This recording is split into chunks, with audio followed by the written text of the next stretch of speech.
Bienvenidos los que han llegado. Es una alegría y un gozo que nos encontremos aquí el día de hoy, ¿cierto? Es importante que nosotros saquemos por lo menos 2 horitas, aunque es muy poco, para dedicárselas a nuestro amado Dios. Los invito a que vayamos al libro de Mateo, el capítulo 4. En los primeros capítulos de este libro, el capítulo 1 nos habla de la genealogía de nuestro Señor Jesucristo. Nos habla de nuestros antepasados, por la cual fue de descendencia en descendencia para que llegara el nacimiento de nuestro Señor Jesús. En el segundo capítulo del libro de Mateo nos encontramos con el nacimiento y la visita de los sabios, la visita de los astrónomos hacia nuestro Señor Jesucristo, que le llevaban regalos.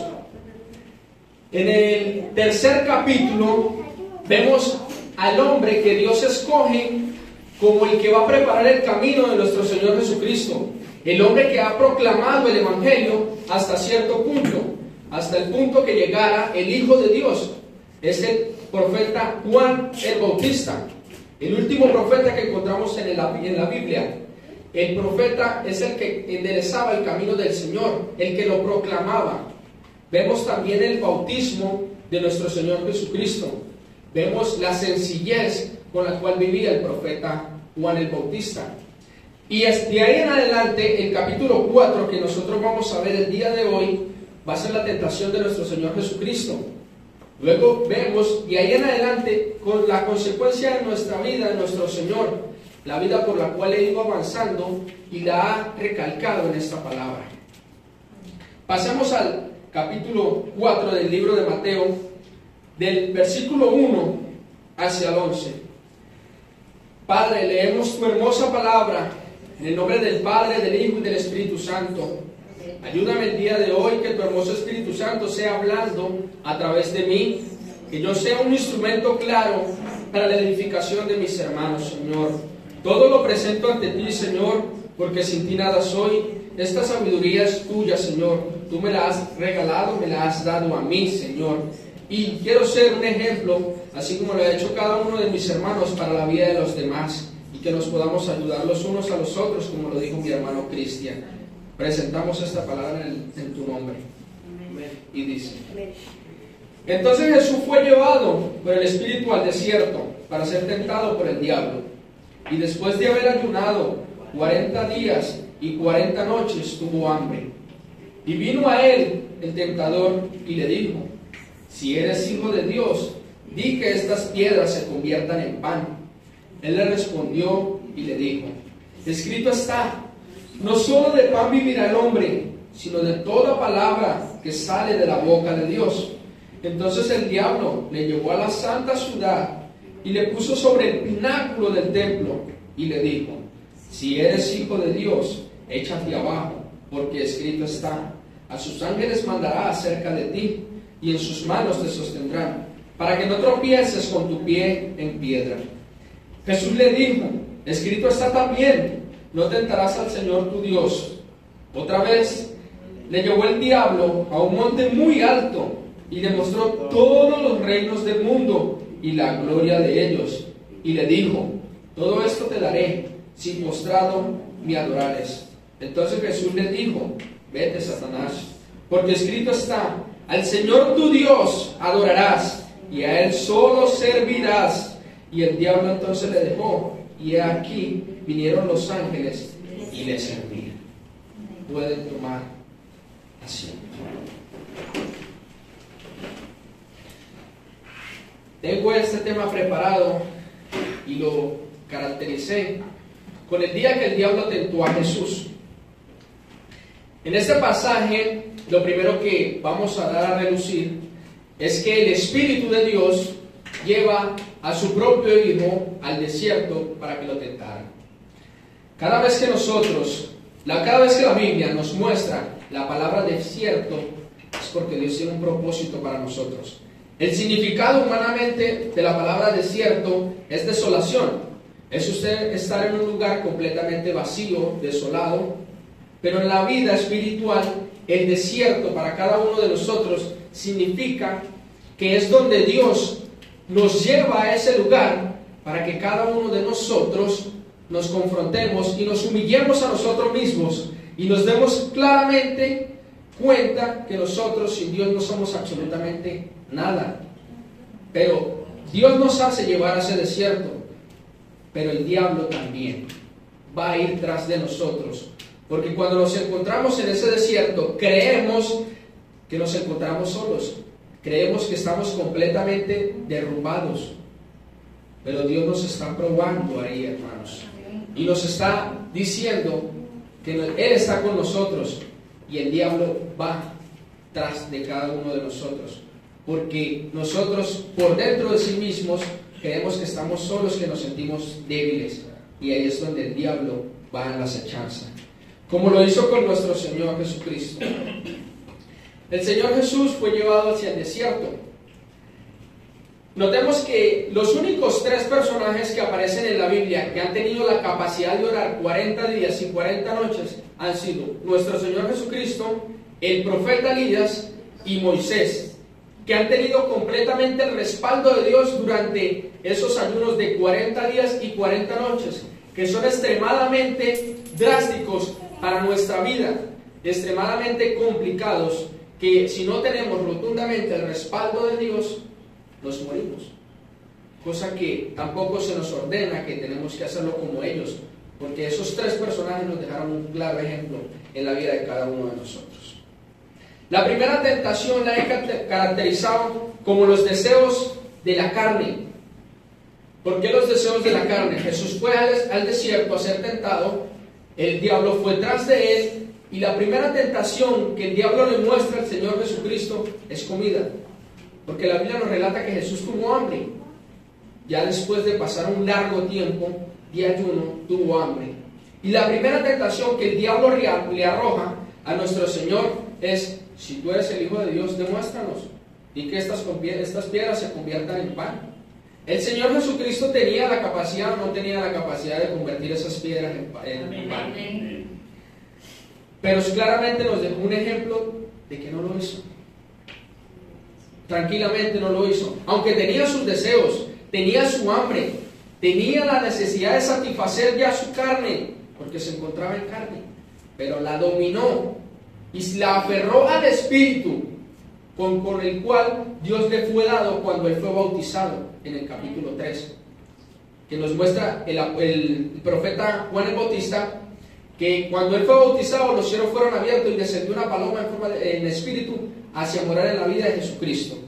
También notamos que en el capítulo 3, versículo 6 de Génesis nos dice: y vio la mujer que el árbol era bueno para comer y que era agradable a los ojos y árbol codiciable para alcanzar la sabiduría, y tomó de su fruto y comió, y también le dio a su marido, el cual así comió con ella.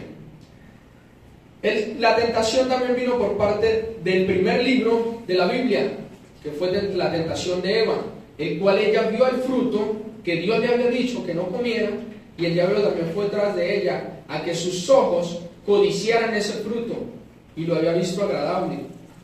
Nuestros ojos carnales son bastante disminuidos, bastante fáciles de engañar, porque por nuestros ojos entra codicia, entran deseos, entran vanaglorias para la vida de cada uno de nosotros, por medio de nuestros ojos. Entonces Eva también vio ese fruto agradable a sus ojos y decide tomarlo, y le da a comer a su marido, y desde ahí viene el pecado a la vida de cada uno de nosotros. Vemos en el primer libro de Juan, capítulo 2, versículo 16, que dice de la siguiente manera: porque todo lo que hay en el mundo, los deseos de la carne, los deseos de los ojos y la vanagloria de la vida, no proviene del Padre, proviene del mundo. Por nuestros ojos claramente le fallamos a nuestro amado Dios. Siempre nos van a ganar esos deseos de nuestra carne. Siempre nos va a ganar ese deseo de codiciar, de tener deseos, anhelos malignos, de dejarnos desviar por el camino por el cual Dios no quiere llevar a cada uno de nosotros, que es hacia la salvación. Entonces nuestros deseos de nuestra carne y de nuestros ojos se van desviando claramente y le vamos fallando poco a poco a nuestro amado Dios. El Señor Jesucristo claramente no se dejó dominar por la carne, sino que, por el contrario, responde también con la palabra. Responde con el libro de Deuteronomio, capítulo 8, versículo 3, que dice: y te afligió, y te hizo tener hambre, y te sustentó con maná, comida que tú no conocías, ni tú ni tus padres lo habían conocido, para hacerte saber que no solo de pan vivirá el hombre, mas de todo lo que sale de la boca de Jehová vivirá el hombre. Este texto nos demuestra a nosotros claramente que nosotros podemos vivir sin comida. No rotundamente de un largo tiempo decir, no vamos a comer, a dejar de comer porque nuestro Dios nos va a dar alimento. Rotundamente no es así. Pero también nos recalca que la palabra de Dios nos da mucho más vida y mucho más fuerza que ni la misma comida que nos ofrece el mundo. Sabemos que todo viene de parte de Dios, pero la alimentación espiritual, al meditar, al orar, al permanecer en la palabra y a buscar a Dios, es un alimento que no nos da cualquier comida, ni cualquier proteína, ni cualquier carne que haya en este mundo. Nos da esa fuerza y esa alimentación como nos la da la palabra espiritual. La segunda tentación la he caracterizado como la tentación espiritual. El diablo cita el Salmo 91, versículos 11 y 12, que dice: pues a sus ángeles mandará acerca de ti, que te guarden en todos tus caminos, en las manos te llevará para que tu pie no tropiece en piedra. El diablo vuelve a Jesús una vez más y le dice, entonces el diablo lo llevó a la santa ciudad y le puso sobre el pináculo del templo, lo puso en un lugar bastante alto, bastante difícil de lanzarse, y le dijo: si eres hijo de Dios, échate abajo, porque escrito está. Cita el Salmo 91: a sus ángeles mandará acerca de ti, y en sus manos te sostendrá, para que no tropieces con tu pie en piedra. Él utiliza la promesa que es para los hijos de Dios, que se encuentra en el Salmo 91, que la mayoría de cada uno de nosotros lo conocemos. Lo cita de una manera retorcida y contundentemente en tentación, para que nuestro Señor caiga. La promesa que aparece en este salmo es para los hijos de Dios, la cual escribe el rey David por medio de ser lleno por el Espíritu Santo, y el diablo la utiliza de una manera mentirosa, de una manera retorcida, para tentar a nuestro Señor. Vemos claramente en este versículo que el diablo también conoce la Biblia, que el diablo también conoce cada versículo de la Biblia, que no lo conoce de manera sabia, que no lo conoce de manera correcta, es diferente. Pero notemos que sí lo citó y que sí sabe la Biblia. Sabe cada palabra que dijo nuestro Señor, nuestro amado Dios, pero en cambio va hacia la vida de cada uno de nosotros con esta misma palabra, pero de una manera retorcida.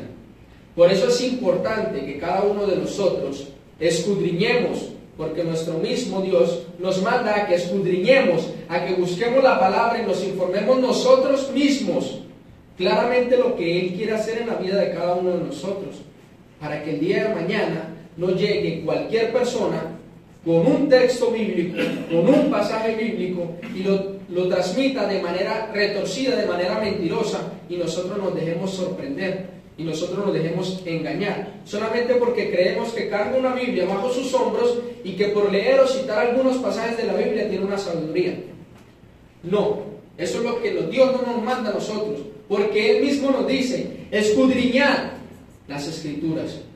Aquí, en esta palabra, en esta hermosa Biblia, que ha podido llegar a nuestras manos por medio de personas que perdieron su vida, personas que fueron martirizadas, personas que por traer y hacer la traducción buscaron su muerte, pero pudo llegar a nuestras manos para que nosotros escudriñemos y nosotros claramente nos demos cuenta de lo que Dios quiere hacer en la vida de cada uno de nosotros.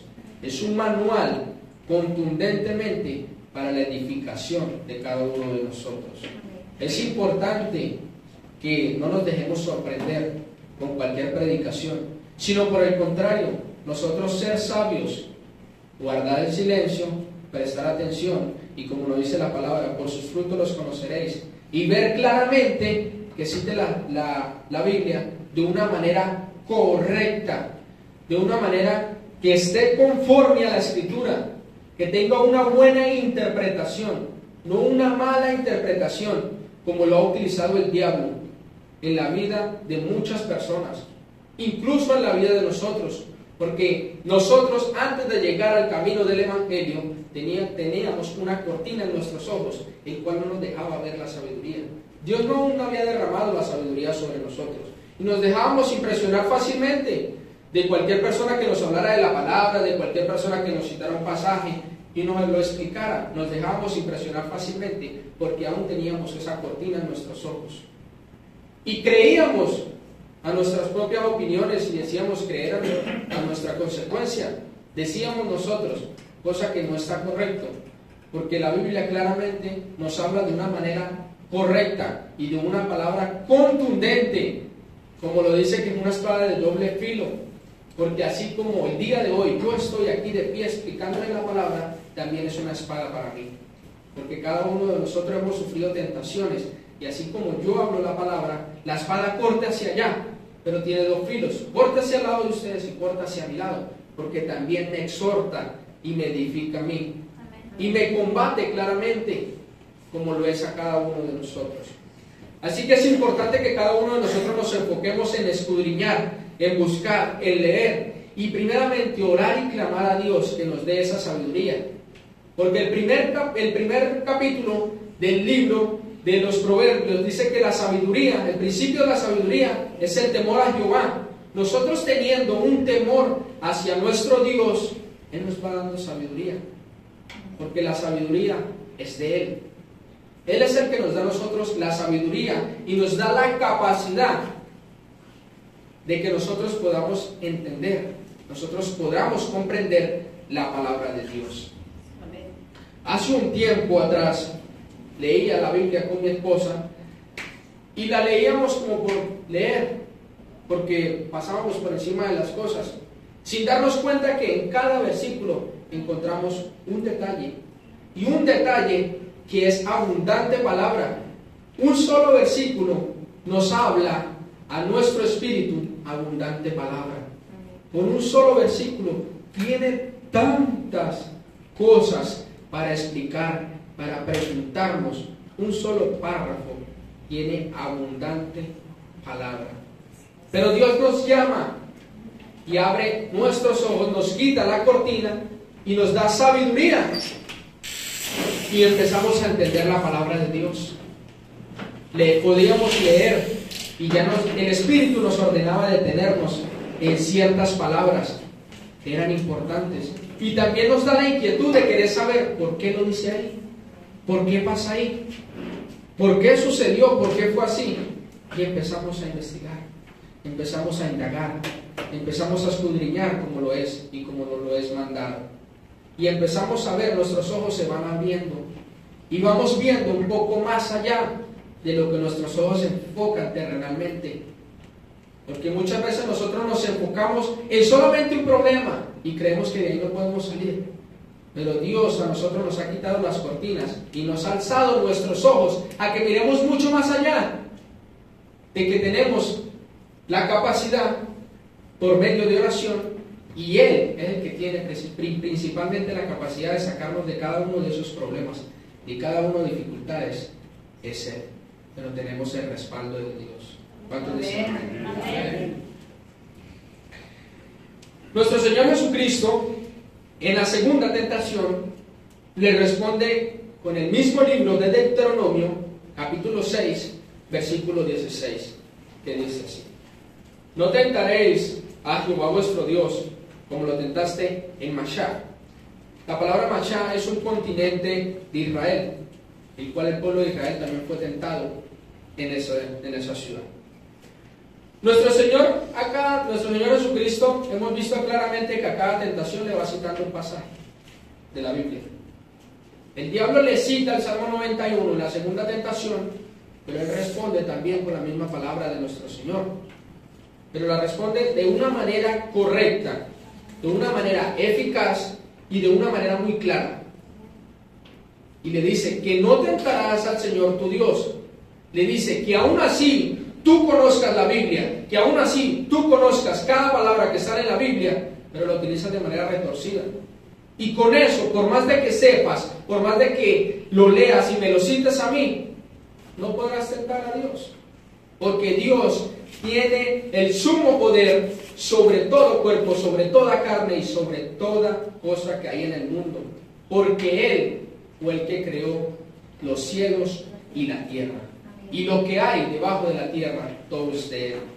Como nos lo citó nuestro hermano Cristian, que Dios le hacía preguntas a Job, que dónde se encontraba él, cuando él abarcó los mares para que no se sobresaliesen, porque él fundó absolutamente todo perfecto. Notemos claramente que Dios hizo todo perfecto, al igual que a nosotros, nos hizo a imagen y a semejanza de Él. Cada cosa que está dentro de nosotros se encuentra en un lugar perfecto. Muchas veces nuestro sentimentalismo, nuestras emociones se salen de ese lugar y toman posesión sobre nosotros. Nos dejamos llenar de cosas, que quiero tal cosa, estoy preocupado porque no hay trabajo, estoy preocupado porque no he comprado un carro. Y para estas festividades que nos acercamos al mes de diciembre, estoy preocupado porque no he adornado la casa. Dios no nos manda que nosotros nos preocupemos por eso. Por el contrario, tenemos nuestros sentimientos y nuestras emociones, dejarlas en su lugar. Y tomar el dominio propio para decirle a nuestra carne, decirle a nuestros deseos, no. Porque nuestra carne quiere dormir, pero nuestro espíritu quiere orar. Nuestro espíritu quiere ayunar, pero nuestra carne quiere comer. Nuestra carne pide alimento, nuestra carne pide deseos, glotonería, porque nuestra carne quiere estar comiendo y durmiendo, pero nuestro espíritu quiere permanecer en oración. Nuestro espíritu quiere permanecer en meditación y nuestro espíritu quiere escudriñar. Nuestro espíritu quiere orar, quiere ayunar, quiere que nos apartemos y nos alejemos del mundo por buscar a Dios. Porque la Biblia nos dice, primeramente, buscar el reino de Dios y su justicia, y todas las otras cosas os serán añadidas. Nuestro amado Dios claramente nos muestra que ni nos dice que nosotros teniendo sustento, teniendo abrigo y teniendo comida, estemos contentos con eso. Dios nos mandó a que nosotros nos tuviéramos, primeramente buscarlos a Él y tener lo necesario, comida, bebida y ropa, que es lo que nos manda la palabra. Lo demás, Dios verá si nos lo va dando poco a poco, porque Él es el que decide. Porque por más que nosotros, por más que nuestra mente y nuestra carne anhele y quiere trabajar y esforzarse todos los días de nuestra vida, buscando nuestra mejoría, algunas veces los podemos lograr. Algunas veces podemos conseguir lo que queremos, algunas veces. Otras veces podemos desperdiciar 15, 20 años de nuestra vida buscando esos deseos y nunca lo cumplimos. Porque Dios no lo ha permitido. Porque normalmente Dios no nos mandó a nosotros a hacer eso. Dios nos mandó primeramente a buscar el reino de Él. Porque el libro de Romanos nos dice que por cuanto estaban en vuestros delitos y pecados, están destituidos de la gloria de Dios. Nosotros en el mundo íbamos en un completo camino que nos llevaba al infierno, creyendo que cada cosa que hay en el mundo es bueno y agradable para nuestros ojos, creyendo que cada cosa que nos brinda el mundo es bueno y que todo se encuentra normal. Pero hoy en día nosotros, en el camino que nos encontramos, el cual es el camino estrecho, es a través de pelearnos esta batalla, es a través de ir por ese camino angosto. Y procurar, dice la palabra, entrar por la puerta estrecha, procurar. Es el camino que nos lleva a la salvación. Es el camino por el cual nuestro Señor Jesucristo deja su trono siendo rico y viene a ser pobre al mundo. ¿Para qué? Para darnos la riqueza a nosotros, para darnos el regalo de la salvación. Entonces es importante que nosotros procuremos entrar por el camino estrecho, angosto, apretado, el camino que lleva dificultades, que lleva contiendas, que lleva desánimos, que lleva sudor, que lleva lágrimas, que lleva golpes. Pero sabemos que al final de ese camino obtendremos un descanso eterno, una maravilla de estar en las bodas del Cordero, que creo que cada uno de nosotros anhelamos y oramos por eso, por nuestros visitantes, por nuestros familiares, por nuestros amigos, por esta comunidad y por los hermanos de esta iglesia, de que podamos persistir en ese camino angosto. Amén. Amén. La tercera tentación que encontramos aquí es una tentación psicológica. Leemos el 9 y dice: y le dijo, todo esto te daré. El 8, perdón. Otra vez le llevó el diablo a un monte muy alto y le mostró todos los reinos del mundo y la gloria de ellos, y le dijo, todo esto te daré si postrado me adorares. Entonces Jesús le dijo, vete, Satanás, porque escrito está, al Señor tu Dios adorarás y a Él solo servirás. Notemos que el diablo lo lleva a un pináculo bastante alto y le muestra todos los reinos del mundo, absolutamente todo. Esta tentación nos ha pasado a cada uno de nosotros. ¿A cuántos de nosotros no hemos sentido por alguna vez en nuestra vida querer, tener y anhelar un poder más que el de los demás? ¿Cuántas veces de nuestra vida no hemos querido gobernar y tener autoridad? ¿Cuántas veces no nos hemos dejado llevar por esos anhelos? Les muestra el reino de todos los mundos, pero le pone una condición: adórenme a mí. Y sabemos claramente que Él le podía dar esos reinos. Pero si nosotros nos dejamos llevar por ese poder y esos deseos y esos anhelos, no lo podemos tener. Pero ¿para dónde vamos? En camino hacia el infierno. ¿Por qué? Porque sabemos, y como lo acabo de decir hace rato, todo lo que hay en este mundo, absolutamente todo va a pasar. Pero la palabra de Dios va a permanecer para siempre en la vida de cada uno de nosotros. Porque es una alimentación que por más de que partamos de este mundo, nuestra alma tiene esa alimentación. Y nuestra alma va a tener una conducción hacia un camino. Y el camino que anhelamos todos, que es el camino de la salvación. Que nuestra alma pueda ser salva. ¿Por qué? Porque hemos leído, nos hemos alimentado de esta comida que no va a pasar, de esta comida que va a permanecer en la vida de cada uno de nosotros todos los días de nuestra vida, va a ser eternamente. Pero si nosotros no nos alimentamos de esta palabra contundentemente, vamos a estar flacos y torturados con una condenación eterna. Así que es importante no solo alimentarnos de comida, frutas, carnes y comidas de aquí, sino es importante alimentarnos de la hermosa y maravillosa palabra de Dios, porque nuestro Señor nos lo reflejó, que no solo de pan vamos a vivir, viviremos por un tiempo constante mientras permanezcamos aquí en la tierra, pero la palabra que nos da Dios va a permanecer para la siempre. No solo de pan vivirá el hombre, sino de toda palabra que sale de la boca de Dios, y la palabra de Dios ya está aquí. No tenemos nosotros la necesidad de buscar algunos predicadores que dicen que Dios le habló y le dijo, le profetizó. No, Dios ya nos dejó esta maravillosa palabra, ya nos dejó este alimento aquí plantado. Así como lo deja plantado, también nos manda a que cada uno de nosotros escudriñemos, busquemos, citemos, preocupémonos por leer, por alimentación, como nos preocupamos por la alimentación terrenal.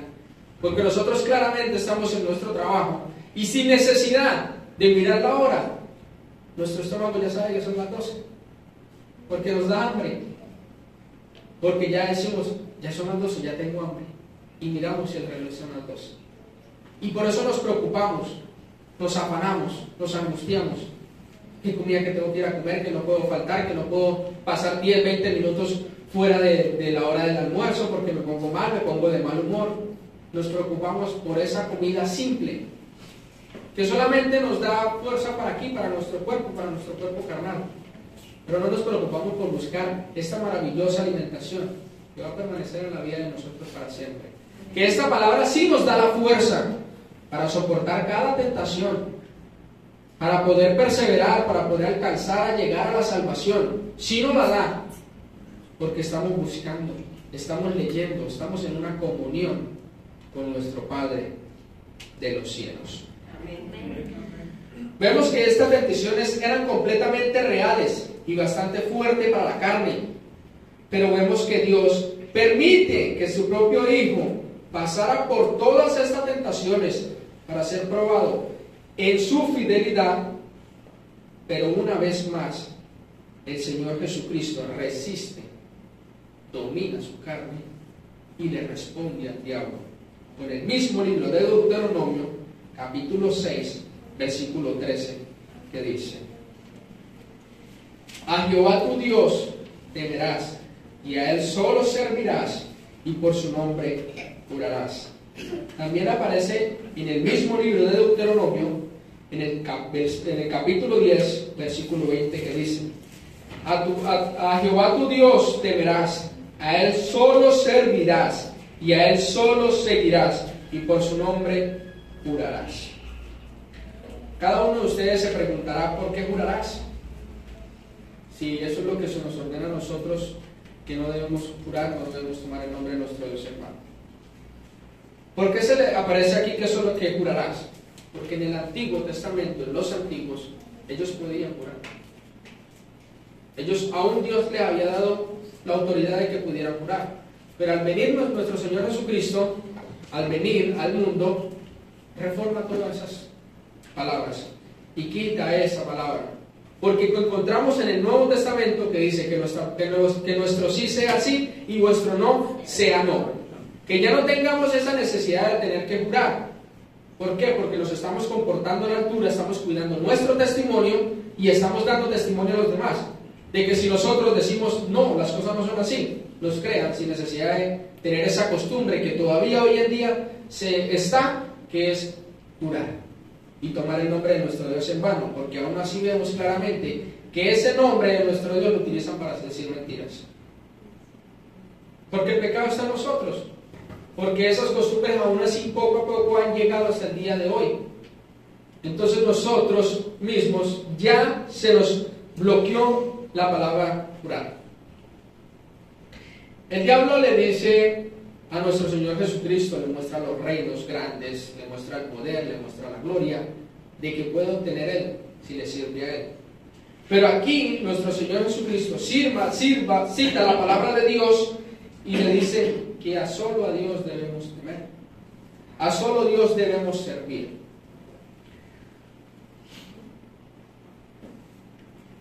Disculpe.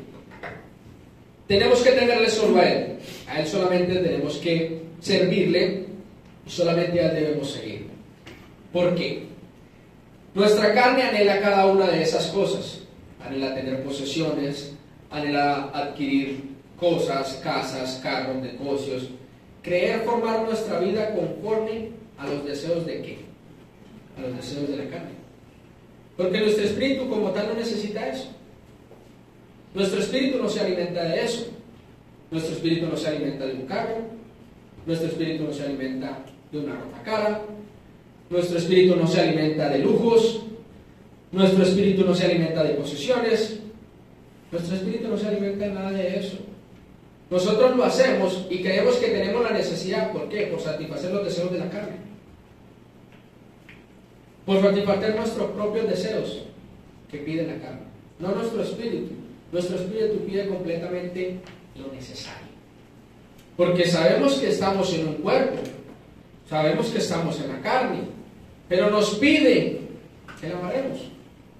Nos pide que lo humillemos. Por eso Dios nos hace llevar al desierto. Para que veamos que no necesitamos de nada de eso. Solamente necesitamos a nuestro Dios. Sin necesidad de tener lujos, sin necesidad de tener posesiones, sin necesidad de tener ropa cara. Lo básico. Porque cuando nos encontramos en ese desierto tenemos lo básico. Cuando estamos pasando por una dificultad sumamente difícil y sumamente apretada, tenemos lo básico. Tenemos comida, porque Dios lo ha permitido. Tenemos vida, que es lo más importante, y Dios nos da salud. Tenemos 3 cosas básicas: comida, vida, salud y ropa. 4 cosas básicas. Con esas 4 cosas básicas vamos al desierto, sin necesidad de llevarnos alguna de esas cosas, porque Dios no permite que cuando nosotros pasemos al desierto nos llevemos esas cosas, porque esas cosas no necesitamos, solamente necesitamos de Dios. Ahí nos lleva y nos hace pasar a cada uno de nosotros pruebas difíciles, y creo que cada uno de nosotros hemos atravesado por esas pruebas, el cual creemos que nos encontramos solos, el cual creemos que Dios no nos escucha, el cual creemos que Dios se ha apartado de nosotros, cosa que Dios debe hacer, porque nosotros amamos más las cosas del mundo, satisfacemos más los deseos de la carne que nuestros deseos espirituales. Entonces ahí Dios debería dejarnos solos a nosotros, pero Él nos ama tanto que está con nosotros ahí en ese desierto, está con nosotros ahí en esa dificultad, pero también pone un silencio rotundo para que nos humillemos y nos demos cuenta que sin Dios no somos absolutamente nada. Sin Dios estamos muertos. Sin Dios somos un valle de huesos secos, como aparece en el libro de Isaías.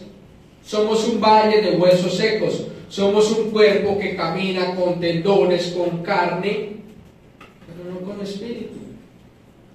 Porque nosotros cuando nacemos como los animales. No se sientan ofendidos.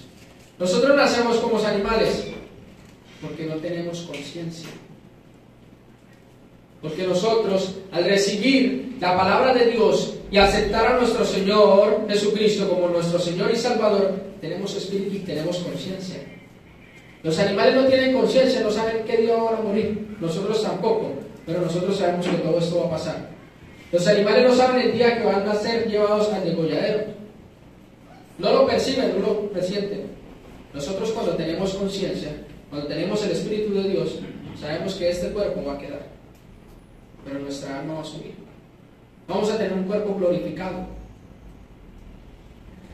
Entonces, al encontrarnos nosotros en ese desierto, dependemos rotundamente de Dios. Vemos lo rudo que es esta palabra, que Jesucristo le responde al diablo a decirle que solo a Dios se le debe adorar, que solo a Dios se le debe servir, no a ninguna otra persona. Así nos pueda brindar el poder o supuesto poder terrenal, porque nosotros claramente que el poder, que la gloria, que la adoración y la autoridad es de Dios, y claramente sabemos que sin Él no somos nada. Porque sin la misericordia de Dios, que Dios nos guarde, si no tenemos la misericordia de Dios, al salir de este lugar, Dios podría dejar que nos pase algo trágico. Pero esa misericordia la vemos todos los días de nuestra vida. Al que nos guarda, al que guarda a nuestros familiares, al que guarda a nuestros hijos, al que nos da vida, al que nos da salud. Esa misericordia la vemos todos los días de nuestra vida. Y muchas veces cada uno de nosotros decimos: Señor, queremos ver un milagro. Y el milagro pasa todos los días frente a nuestros ojos. Que es despertarnos y tener vida y tener salud. Que es los padres despertarse y ver a sus hijos sanos, corriendo, molestando. Es un milagro maravilloso que nos da nuestro Señor. Y por ese milagro que Dios hace, nosotros nos esforzamos, nos preocupamos, nos afanamos. Por ese milagro no tenemos ese afán, ese deseo, esa angustia de que tengo que correr, como lo es por satisfacer los deseos de la carne. Que sí, nuestra carne, nuestro trabajo y nuestro esfuerzo nos da algo más, Pero Dios hace algo más maravilloso y algo más poderoso, que es darnos vida, que es darnos salud. Porque el dinero nos da satisfacciones de la carne, solo deseos de la carne. Porque con el dinero no compramos vida, con el dinero no compramos salud, con el dinero no compramos paz. Por el contrario, la Biblia nos dice que el amor al dinero es la raíz a todos los males. No les estoy exhortando ni les estoy diciendo claramente que el dinero no lo tenemos que tener, no. El dinero es algo necesario para la vida de cada uno de nosotros hoy en día. Pero el problema es el afán. Ese es el problema. No tener dinero, porque si Dios nos ha bendecido, gloria a Dios. Es bendición porque Dios lo ha querido. Pero el problema es afanarnos. El problema es desesperarnos. El problema es angustiarnos. Ese es el problema. El problema no es tener. No es un pecado de condenación de que Dios nos haya bendecido con un carro, nos haya bendecido con un buen empleo, nos haya bendecido con una casa. Eso no es un pecado. El pecado es buscar afanosamente cada una de esas cosas. Desesperarnos. Y aún así, en esa desesperación, podemos encontrar la muerte. Por ese afán, ese anhelo, ese deseo de que quiero tener mi carro, quiero tener un carro. Buscamos hasta la muerte. Porque cuántas cosas a veces por dinero no hemos hecho y hemos arriesgado y hemos expuesto nuestra vida a la muerte. Creo que muchas veces, o ciertas veces, pero por una vez en la vida cada uno de nosotros nos hemos arriesgado nuestra vida solamente por un deseo. La palabra nos dice que solamente debemos amar a nuestro Dios. Solamente debemos servirle a Él. Luego, al continuar en el versículo 11, nos dice: el diablo entonces le dejó, y aquí vinieron los ángeles y le servían. Aquí nos muestra que el diablo lo deja, el diablo se aparta de él, pero no se aparta del todo, porque las tentaciones continúan. ¿Cómo continúan? Si nosotros seguimos leyendo la Biblia en adelante, nuestro Señor Jesucristo sigue siendo tentado por medio de endemoniados, por medio de sacerdotes que torcían la palabra, y hasta por medio de sus propios apóstoles, por medio de contiendas, peleas, disensiones en las personas cuando él iba pasando por cada ciudad. El diablo lo siguió tentando para que Jesucristo perdiera su carácter, no el temperamento, el carácter. Hasta con los mismos apóstoles, como cuando Jesucristo ya era la hora de entregarse, ya era la hora de que se cumpliera su palabra, que el apóstol Pedro se le acerca y le dice que no se entregue. El diablo estaba ahí porque el Señor Jesucristo le respondió: apártate de mí, Satanás, mi hora ha llegado. No fue el apóstol Pedro, fue el diablo tentando una vez más a Jesucristo. Entonces vemos claramente que no se apartó completamente de él, sino que siguió en la tentación hasta el día que llegó en la cruz. ¿Dónde venció Jesucristo al diablo? El día que fue en la cruz del Calvario.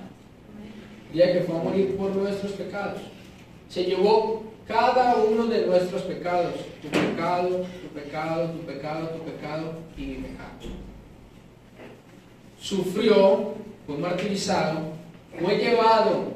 ¿Y qué hizo el Señor? Como un cordero enmudecido, fue al sacrificio. Murió por nuestros pecados para darnos un maravilloso regalo, que es la salvación.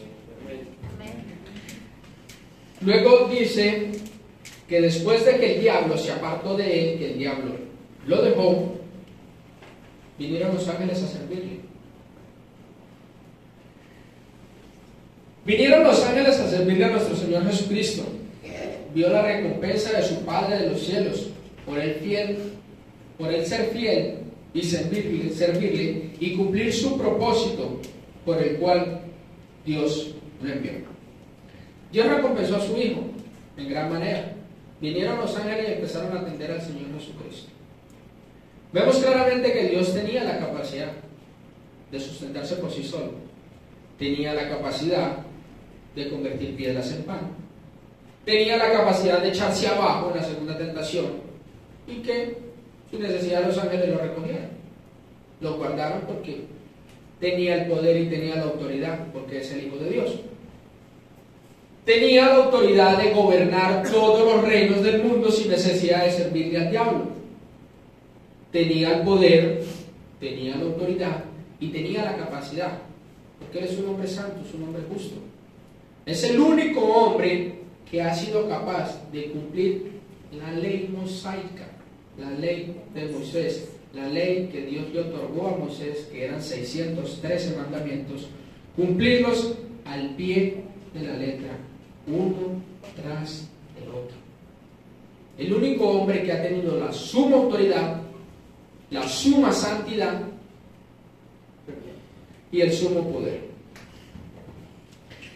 Nos deja un gran ejemplo, estos 11 versículos, que nuestro Señor Jesucristo, teniendo toda la capacidad, teniendo todo el poder, no lo utilizó ni en lo más mínimo.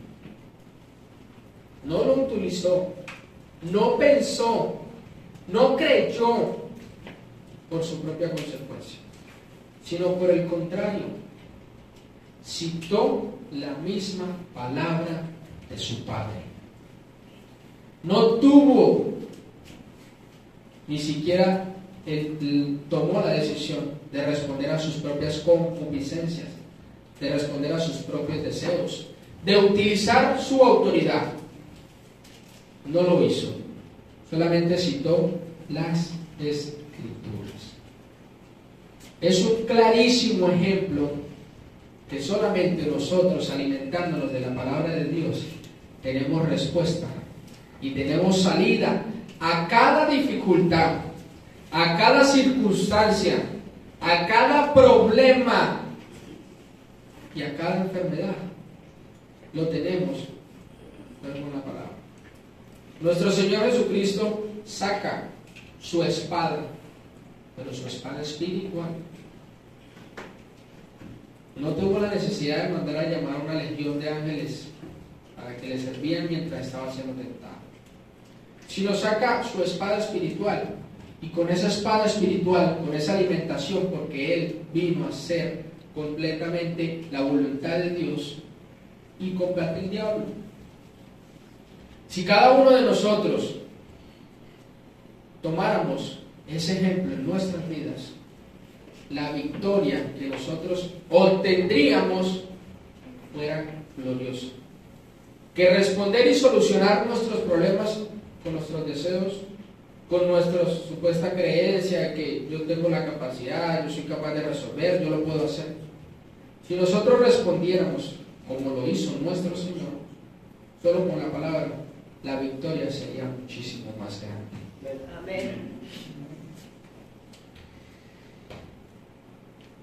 Nos da a entender la palabra que nosotros, teniendo una vida de oración, una vida de meditación, no tenemos la respuesta a cualquier cosa. Pero los seres humanos somos ignorantes y creemos que tenemos la capacidad de por sí solo salir de cada problema. Si nosotros sí fuésemos así, ¿por qué cuando nos enfocamos y caemos en un solo problema creemos que no tenemos la solución? Cuando estamos bien decimos que sí, que nosotros somos capaces, que sí, que nosotros amamos a Dios, que sí, que nosotros tenemos fe. Cuando todo está normal, cuando todo está muy bien, cuando todo está tranquilo. Pero cuando nosotros pasamos en una dificultad, ahí sí no somos nadie. Ahí sí pasamos y llamamos y clamamos a nuestro Dios. Señor Dios mío, ayúdame. Y Dios nos mira y nos dice: ¿y tú no eras que tenías la capacidad de por sí solo salir de tus problemas? ¿Y tú no eras que tenías la capacidad de por sí solo solucionarte tus cosas? ¿Y tú no eras capaz de sustentarte tú mismo? No, porque nuestro Señor Jesucristo nos dio el ejemplo de que ni siquiera aún Él, que sí tenía esa capacidad de resolver, de combatir con los propios propósitos de Él, con el propio poder de Él, No lo hizo. Ahora, ¿quiénes somos nosotros? Que no somos capaces ni siquiera de cumplir un solo mandamiento, que es amar a Dios sobre todas las cosas. No somos capaces, porque nosotros muchas veces colocamos otras cosas por encima de nuestro amado Dios. Salimos corriendo por otras cosas que por servirle a Dios.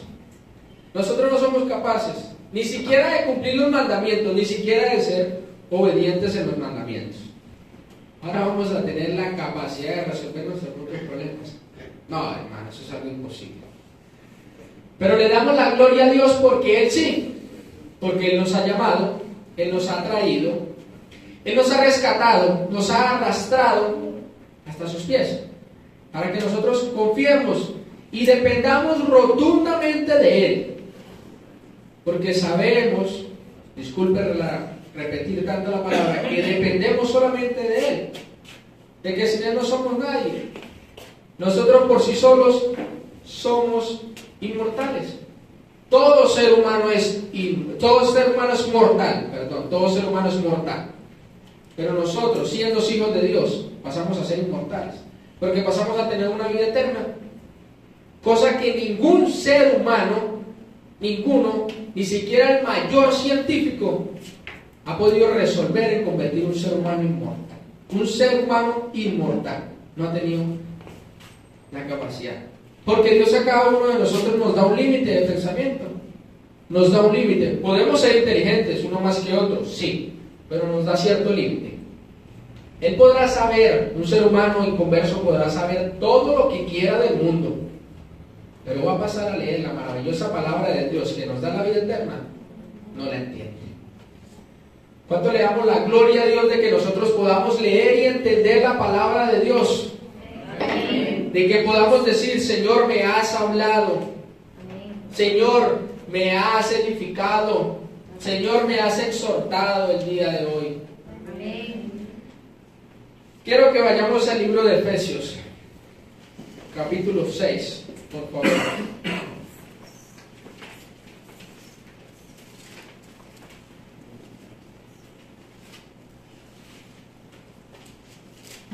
Amén.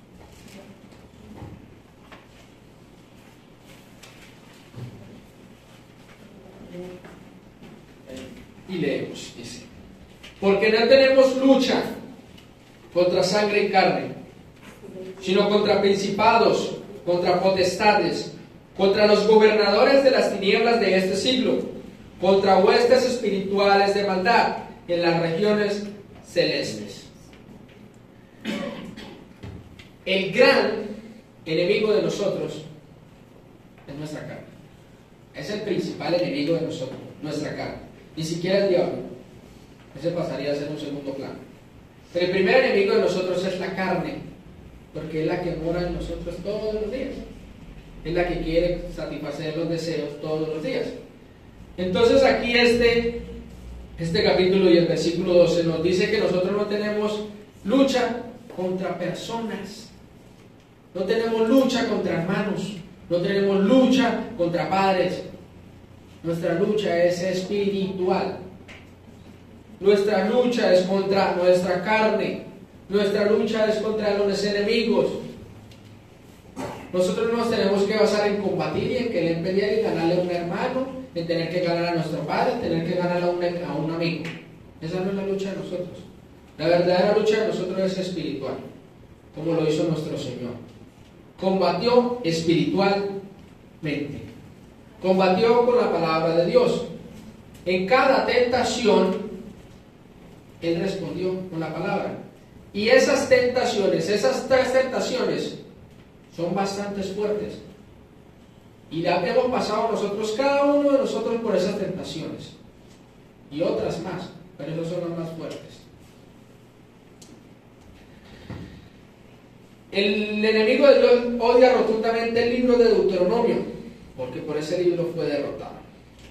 Qué bueno sería que cada uno de nosotros también pudiésemos responder a cada tentación con esa espada espiritual, como lo hizo nuestro Señor Jesucristo, y nos daría una mejor victoria. que por el contrario, responder con nuestras propias opiniones, con nuestras propias concupiscencias y con nuestros propios deseos. Los invito a que estemos de pie y hacemos una maravillosa oración. Amado Dios, te damos gracias, infinitas gracias, porque mis hermanos han entendido, Señor, por esta palabra tan maravillosa que has puesto, por utilizarme a mí como tu instrumento, Señor. Gracias, amado Dios, no me cansaré de darte gracias, de darte toda la gloria y de darte toda la honra, mi Cristo Jesús.